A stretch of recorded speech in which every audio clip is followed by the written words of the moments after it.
তোমাদের কাছে আমি তোমাদের বুড়োদা আমার ঝুলি নিয়ে হাজির হয়েছি, ঝুলি থেকে বের করে মজার মজার গল্প শোনাতে। তাহলে আমি ঝুলি খুলছি খুলছি, দেখি আজ তোমাদের জন্য কোন গল্প ঝুলি থেকে বেরোয়। আজ আমার ঝুলি খুলে যে বইটি আমার হাতে এলো সেটি হলো স্বামী বিশ্বাশ্রয়ানন্দের লেখা শিশুদের মা সারদা দেবী। মা বলে চাইলে না বলতে পারবো না। শ্রীরামকৃষ্ণ সারদা দেবীকে এভাবে পুজো করে তাঁর হৃদয়ে জগতের সকলের জন্য মাতৃস্নেহের দরজা একেবারে খুলে দিলেন। তাকে সত্যিই জগতের মা করে দিলেন। দেবতা, মানুষ, এমনকি পিঁপড়েটিরও মা। দক্ষিণেশ্বরে থাকাকালেই শ্রী মায়ের এই স্নেহের বিকাশ হতে দেখা যায়। পরে তো তা অগণিত সন্তানের হৃদয় করুণায়, সান্ত্বনায়, কানায় কানায় ভরিয়ে দিয়েছে। ছোট বড় কোনো বাছ বিচার ছিল না। মা বলে যে এসে দাঁড়িয়েছে তাকেই তিনি কোলে তুলে নিয়েছেন। এই মাতৃস্নেহের বলেই অনেক সময় তিনি শ্রীরামকৃষ্ণের নিষেধও মানতেন না।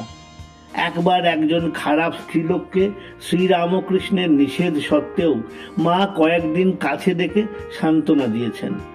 শ্রীরামকৃষ্ণের নির্দেশ অমান্য করে তাঁর ছোকরা ভক্তদের কাউকে কাউকে বেশি করে বা ভালো জিনিস খাওয়াতেন।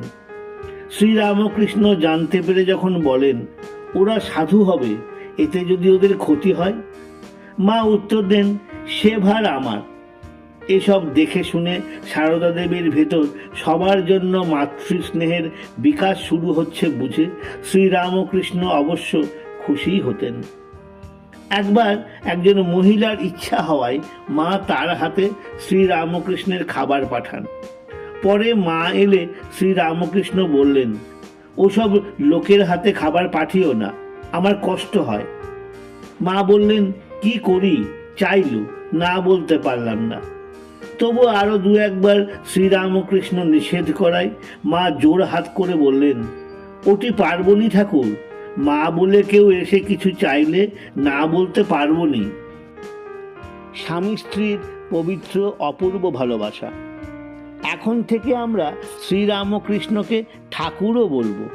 ঠাকুর ও মা আজীবন কুমার কুমারীর মতো থাকলেও ঠাকুর মাকে সাক্ষাৎ মা কালী রূপে দেখলেও তাকে পত্নী রূপেও দেখতেন। তাঁরা দুজন দুজনকে যা ভালোবাসতেন তার তুলনা নেই।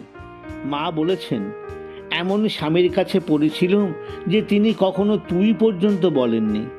ঠাকুর আমাকে কখনো ফুলটি দিয়েও ঘা দেননি। ঠাকুর তাকে অনেক গয়না গড়িয়ে দিয়েছিলেন।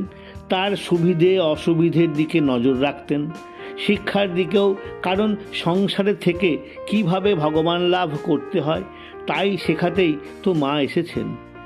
দক্ষিণেশ্বরে থাকার সময় মা ভোরে কোনো দিন উঠতে না পারলে ঠাকুর তুলে দিতেন।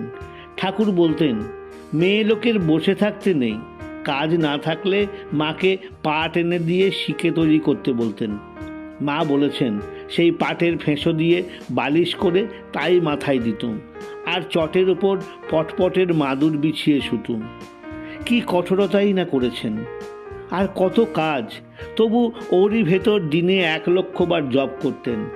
সংসারের কাজের জন্য ভগবানকে ডাকার সময় পায় না, কারো কথা বলার পথও রাখেননি। আগেই বলেছি, ছেলেবেলায় মায়ের লেখাপড়া শেখা হয়নি। ঠাকুর এখানে তারও ব্যবস্থা করে দিয়েছিলেন। মা পড়তে পারতেন কিন্তু লিখতে পারতেন না। ঠাকুরের ফটো তোলার পর তার একখানি মা পেয়েছিলেন। মা বরাবর সেটি সঙ্গে রাখতেন, পুজো করতেন। ঠাকুর একদিন নহবতে মায়ের ঘরে ঢুকে নিজের সেই ফটো নিজেই পুজো করেছিলেন।